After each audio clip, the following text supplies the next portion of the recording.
Hey, how's everybody doing? This is Bob Gums bringing you the Concerned Forum. Um, this is kind of a rebirth video. Um, I seriously want to get down to business with this show. I was doing it in New York with the the Manhattan Neighborhood Network, which really gave me a start in video production. I came over here last June in 2025. I guess I came over for a couple of things. I guess because as I said, I'm a disabled Navy veteran, and I was dealing with a lot, and I was also looking for something, and I came over here to maybe get in touch with my roots, maybe to get in touch with myself. And I was lucky. I met a very lovely Ugandan lady, and we are married. Been married for almost a year now, so it worked out okay. As I said, I'm trying to restart a show that I was doing in New York. Some of you out there might remember me um, in previous years, and I'm at it again. But the specific reason that I'm doing this show today is because at this anniversary of the 250th year of American independence, I want to personally thank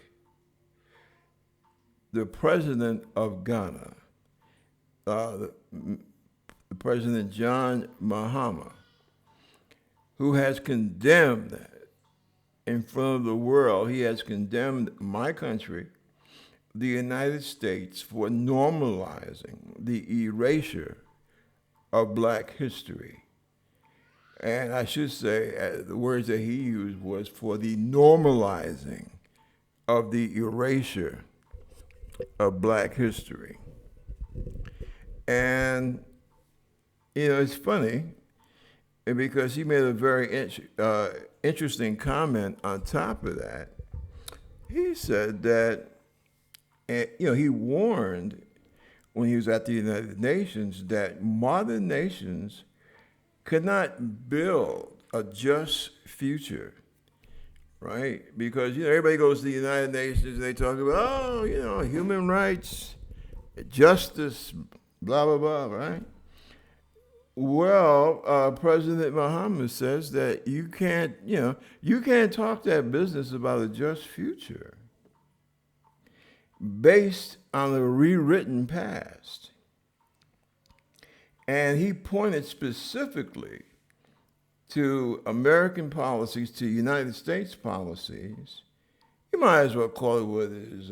Trump and the Secretary of Defense. I know he wants to call himself the Secretary of War. This guy Hegseth. As far as I'm concerned, um, those titles come from Congress. If Congress wants to call him Secretary of War, more power to him. But until that happens, as far as I'm concerned, he's just the Secretary of Defense.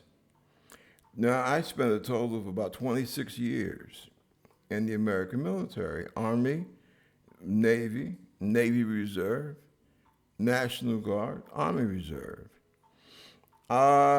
So I think I have some skin in this game, so to speak. And like the president of Ghana said, you can't build a just future upon injustice. And, he mentioned specifically how in the U.S., they're removing black history courses from school curricula, and they ban books now. Who would ever think that the victors of World War II would be running through the United States trying to ban, and in many cases, unfortunately, succeeding, and banning books that address slavery and racism? And the Secretary of Defense, he's moving at warp speed to run through the halls of the Pentagon, where between the Pentagon and the White House, I spent almost, 5 years being assigned to DIA, Defense Intelligence Agency, when I was in the Navy. And all the pictures of black war heroes, Japanese American war heroes, women war heroes, Latino heroes, taking those pictures down in the Pentagon. And we know that there's a policy under Secretary Hexbeth that, higher ranking, blacks who are in the upper level of the chain of command are denied promotions. Even to the point that he refused to promote a general or something? And she couldn't get promoted because that would have meant her standing next to Donald Trump. And Donald Trump did not want to stand next to a black, senior female officer. This is the crap that's going on now in my country, in the United States. And it seems that there's an all-out attempt to erase the history of what African-American men and women, not just in the military, mind you, but also in government positions, period. And I am so proud and I am so happy that the president of Ghana took the time to stand up and speak out for Black Americans. I am embarrassed as a Black American that far too many of our so-called social and political leaders in the Black American community have not had the courage to do the same thing. That is, even for those who pay attention. And, I think it's very strange that a black president of Ghana, an African president, had to reach across the Atlantic to remind not just the United States, but to remind the world of what African people have contributed to the growth, the defense, the development of the United States of America. And, I would say to people that what you have to keep in mind, that a mistake was made. Now, hey, I'm an American, that's my opinion. History will judge if I'm right or wrong.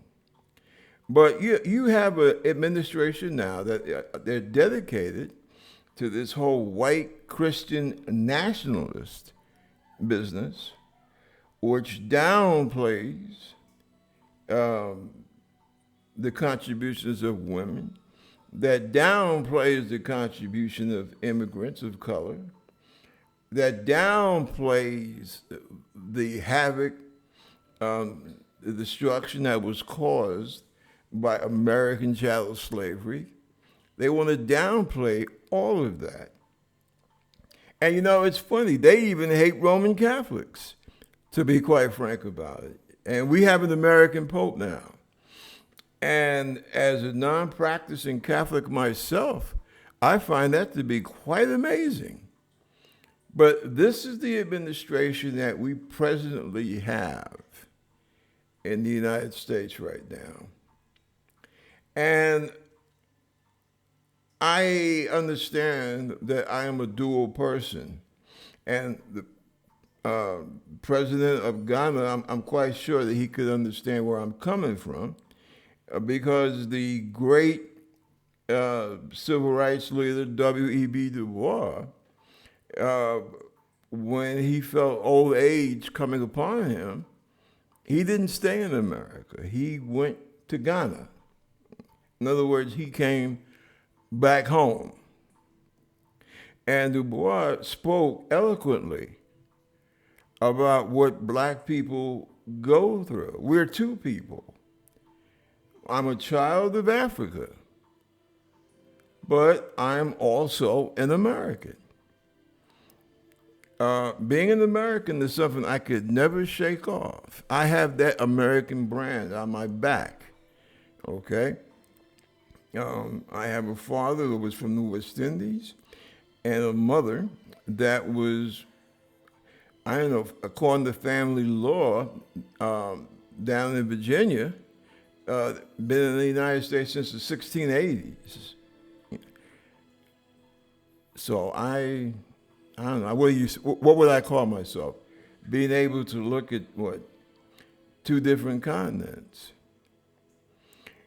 And we have not had, black Americans for the longest time have not had the luxury of being like Irish Americans or Italian Americans. But in fairness, I must say that originally they were treated badly, not as badly as African Americans in chattel slavery, but there always seems to be this group, this segment of the population that they hate difference. They hate difference among their fellow Europeans. And it seems that we have an administration now that their whole deal is to basically keep the American people divided. And one of the tools that they're trying to use to do this is to erase the history of African people in the United States. And I believe that is the most proper way to say it, African people in the United States, because that's where we originated from, okay? We didn't come from Brooklyn, all right? We didn't come from Harlem, we came from Africa. And what Trump and his kind are trying to do, they're basically trying to say that we don't matter. I hope eventually to be able to take this thing here that I'm trying to do and take the United States or this present administration to the United Nations and the international, criminal court or whatever international venue I can.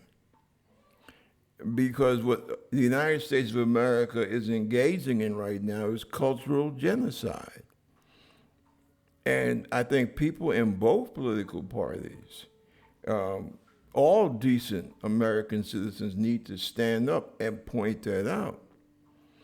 Because just like it takes every experience to make the human being, America will never be whole. The United States will never be a whole nation until she confronts and comes face to face with her past. And this Trump administration is basically trying to do everything to to prevent that from happening. Now, I'll give you an example. He has that, I call it trailer park trash, what he has done to the whole, Capitol area, the White House, UFC, kickboxing, what have you. Something like gladiatorial sports, something way beneath the dignity of a president of the United States. And as a former kickboxer myself, well, put it this way, there's a time and a place for everything. The nation's capital in front of Congress and the White House, that's not the place for boxing matches. Sorry. I could be wrong. That's my opinion. And I think the majority of Americans of all colors and persuasions would agree with that. But that's what he's done. And when one of the fighters, or I guess he was the winner of his match, decided to get on the microphone after he had won his match and declare that Michelle Obama is a man. And our president, he basically stood up there and he kind of smiled. And I think it's sad to see a man with no dignity and no self-respect, because only a person with no dignity or self-respect would smile at a fighter who, after he successfully won his match, would decide to verbally attack a former First Lady of the United States. And I would like to ask this guy, would he have done that, or would he have said that about Betty Ford? Would he have said that about Nixon's wife? Or would he have said that about both Bushes, Senior and Junior? Would he have said it about their wives? Yet he decides to say this scurrilous remark about the first black First Lady of the United States. And that shows the world the sickness that we are contending with in the United States. And because, like I said, this is going to be a relatively short one, but I just wonder. I have made a rule in the sense that I have been back in Africa. And when I say back, because, hey, Africa is the motherland. That's a historical fact. And I have made it a rule that I look at all the, what we got here, 52, 54 African, different African nations. I am not interested in getting into the internal politics of any of them. I am only interested that Africa and African people be allowed to stand tall and respected, just like, Irish American, Italian American, Polish American, German American, just like any other country in the world. But I do say this with a bit of caution. Be careful with this present administration that we have in Washington, D.C. now. And as leaders, all African leaders know that you always have to be careful, because nations don't have friends, as I learned in my poli-sci class. They have permanent interest, okay? But I wonder, how do you feel? A guy that calls the whole African continent a bunch of shithole countries, an administration that runs through the halls of the Pentagon, tearing down pictures of black heroes. I just wonder, how do you think that you're going to get a fair, that you can get any kind of equitable, fair arrangement with an administration like that, with a country like that posts pictures of their most prominent citizens? And I'm talking about Barack and Michelle Obama. This president sent out memes, that's what they call it nowadays, memes, pictures of Barack and Michelle as apes, as gorillas. So I'm just, a word of caution, if I may have the audacity to give advice, which I'm not, I'm not here to do. But just as a man, a descendant of Africa, and knowing the history of Africa's relations with the world and with the United States in particular, I would be very careful in getting into any arrangement with an administration. And I say administration because I think the majority of the American people of all backgrounds basically just want to, live, quite frankly. But unfortunately, we have a segment of our population, and they were able to elect this particular administration that happens to think that dark-skinned people are subhuman. Now, I mean, I can hear the voices out there saying, "Oh, well, he said a terrible thing." Look, I'm sorry, okay? I can see, I can reason, and I listened. I saw, was it not the Ku Klux Klan, but the White Pride organization, who decided that they were going to march through in Washington, D.C., behind masks. They're wearing masks, which I guess makes them either desperados or cowards, or probably both, marching through the national celebration right there in Washington, D.C. And this is supported by the Trump administration. I mean, you haven't heard any condemnations around the world from Donald Trump or his vice president, have you? No, you haven't. So this is what the present administration thinks about dark people.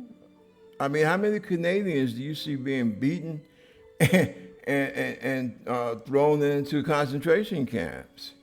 But there have been a few.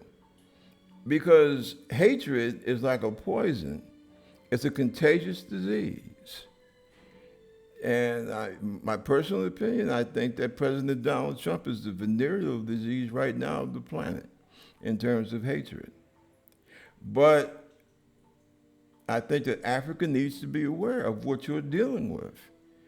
This is an administration that has proven that they have no respect for people of color. They have especially no respect for African people. And I think that it's very sad that on the anniversary of America's 250th year of independence, but I believe that the truth must be told. So that's just, once again, I want to say thank you to the president of Ghana, John Mahama, for speaking out as he has done. And I believe that the world needs to hear it. So we will be back again. This is the Concerned Forum with Bob Gums. And I thank you for taking the time to listen to my video. We can definitely use more subscribers. And please, any comments that you have to make, I'd love to hear them. I'd love to read them. So how can I end this? Peace. Right? Especially looking at what's being done to Iran and what's being done to the Palestinians of Gaza. I call for peace. And that somehow we learn to take care of each other. Listen, take care.